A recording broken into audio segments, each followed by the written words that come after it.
Narito na naman tayo para sa isang napaka-sweet at nakakakilig na love story nila Kalingap Edu at Ate Viancy.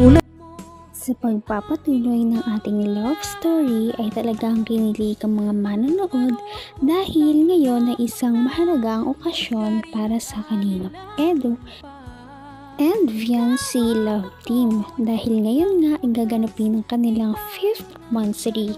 Kaya naman tuwang-tuwa ang lahat at nag-aabang kay Ate Viancy sa pagdating niya dahil si Kuya Edu ay naghanda ng isang sorpresa para kay Viancy na tsak na hindi niya malilimutan.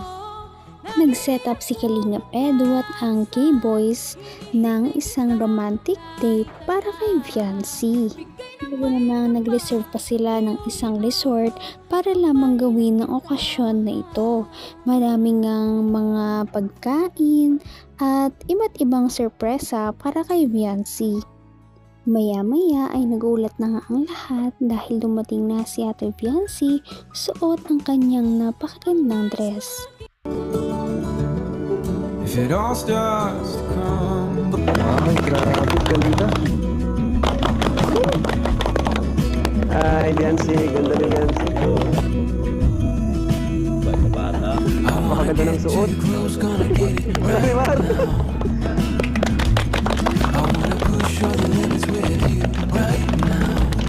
Isa pa, sasabihin ako sa'yo.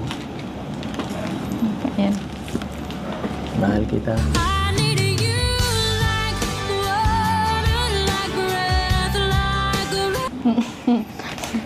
Asa love team? Yan. Tapos for you. Salamat po. Sa ngayon pa lang. Sarap po. Sige mo. Talagang pinaghandaan ni Kalingap Edu ang okasyon na ito dahil kitang-kita naman sa effort niya sa pag-aayos ng mga decoration, may pa-flowers pa siya at napakaganda ng mood dahil sa mga warm lights. Pinuri niya din si Ate Viancy dahil napakaganda nga ng kanyang pink dress na talagang bumagay sa kanya dahil napakaputi niya. Ngayon nga lang nakita ng kanyang team si Ate Viancy na ganito ang suot, kaya naman manghang-mangha sila sa ganda nito. Kinilig pa nga ang lahat noong ibunyag ni Kalingap Edu na sabi niya ay mahal kita kay Viancy. Kaya naman kinilig si Viancy noong time na yon. Ngunit sabi naman ni Kalingap Edu ay mahal kita as a love team, kaya naman nagtawanan ang dalawa. Pagkatapos noon ay kumain na sila. Tibok ng puso. Matagal.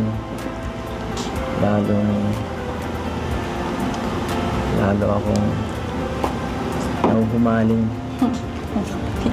Humaling sa'yo. Sisimula na naman po kayo. Ano?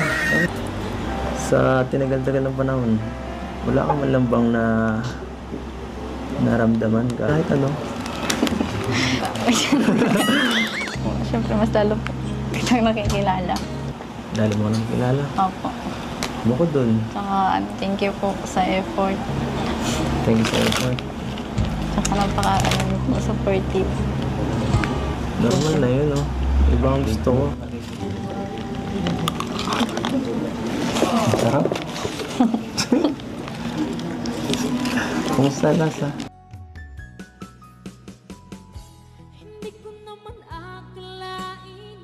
Talaga namang kinilig ang mga viewers dahil sa mga punchline at banat ni Kalingap Edu kay Viancy.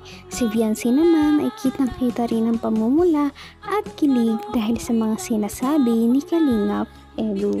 Dahil nga sa sobrang effort ni Kalingap Edu ay nagpasalamat si Viancy sa kanya dahil sabi niya na hindi niya daw inaasahan na magiging ganon ang kanilang pag-celebrate. Akala niya daw ay simpleng pagkain lamang ang mangyayari. Kaya naman nagpasalamat siya kay Kalingap Edu sa effort na yun. At sigurado hindi niya daw iyon malilimutan. Maya-maya pa ay kinilig ng lahat dahil nga may pa-surprise pa si Kalingap Edu kay Viancy. Ito ang mga nangyari.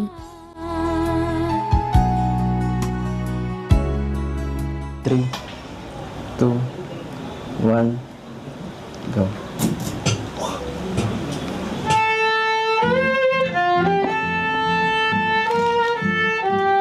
Kumuha pa ako ng violin.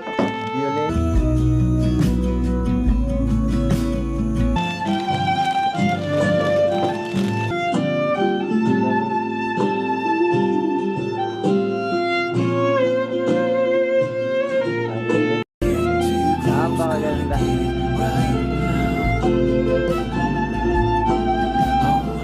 Napakaganda.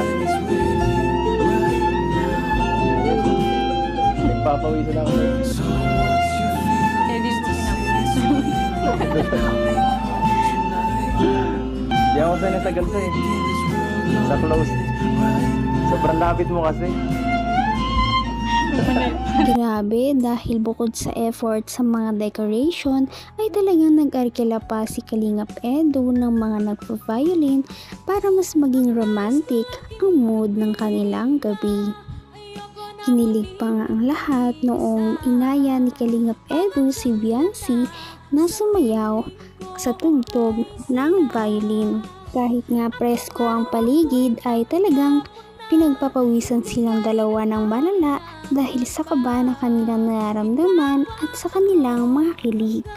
Kaya naman mas kinilig pa talaga ang mga viewers noong pinanasan ni Viancy ang pawis ni Kalingap Edu kahit hindi naman nagpapapunas ito. Talaga namang level up na ang kanilang relationship sa isa't isa.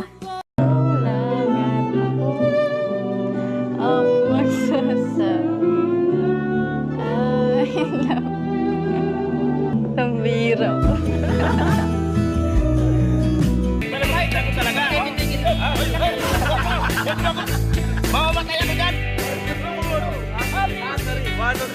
Happy Anniversary!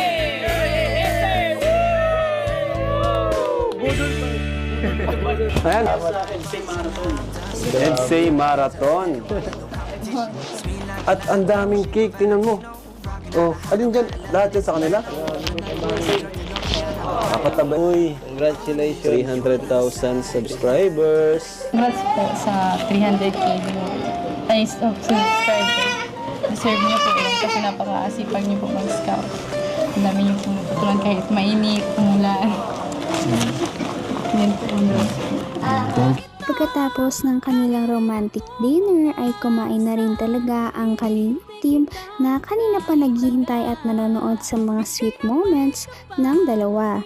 Pagkatapos din nito ay sinelebrate din ang pagka 200k subscribers ng channel ni Kalingap Edu. Nagpasalamat sila sa mga supporters na walang sawang sumusuporta kay Kalingap Edu at sa kanila. Ang galante pa nga ng mga sponsors dahil napakaraming cake na pinadala at may mga money bouquet pa na higit sa 10,000 ang halaga. Pagkatapos ng kanilang selebrasyon ay umupo muna si Kalingap Edu at si Viancy sa labas upang makapag-usap-usap ng silang dalawa lamang. At dito may nabunyag na sikreto. Sino ba yung tinutukoy mong crush mo? Sinong secret? Hindi ako maingay. Hindi ako... Kahit sino pa yan. Kahit si Arjun pa yan, okay lang. Ano? Talaga po, hindi po kayo magsiselos? Hindi. From yan. Lalaki siyempre. Ano pang katangian? Bukod sa lalaki. Tahimik po. Tahimik. Sino bang mga tahimik sa atin dito? Madami din. Ano ba? Mabait. Ano ba yan? Cute po. Cute. Cute. Cute? Ay, ano ba? Ano ba yan? Para naman tayo matatapos dito. Anong oras na, oh? Ha? Sino? Wala po. Grabe nga ang revelasyon ngayong gabi dahil inamin na ni Viancy na ang kanyang matagal ng crush ay walang iba kundi ang kanyang ka-love team na si Kalingap Edu. Talagang na-develop na rin ang kanyang feelings para sa binata. Bilang tanda din ng kanilang 5th monthsary ay naregaluhan ni Kalingap Edu si Fiancé ng isang napakalaking teddy bear at ito ay pinangalanan nga nilang Edsy dahil ito ang tanda ng kanilang relationship sa isa't isa bilang mag-love team. Grabe talaga at hindi inaasahan ng mga viewers na aamin na rin si Fiancé ng kanyang tunay na nararamdaman. Kaya naman, lumalaki ang tsansa ni Kalingap Edu. Kaya naman, sana ipatuloy natin silang suportahan at mahalin si Fiancé, si Kalingap Edu at ang Kalingap team. Yan lamang at maraming salamat sa panonood. Abangan natin kung magkakatuluyan ba talaga si Kalingap Edu at Fiancé. Hanggang sa muli. Bye! Ngayon'y abot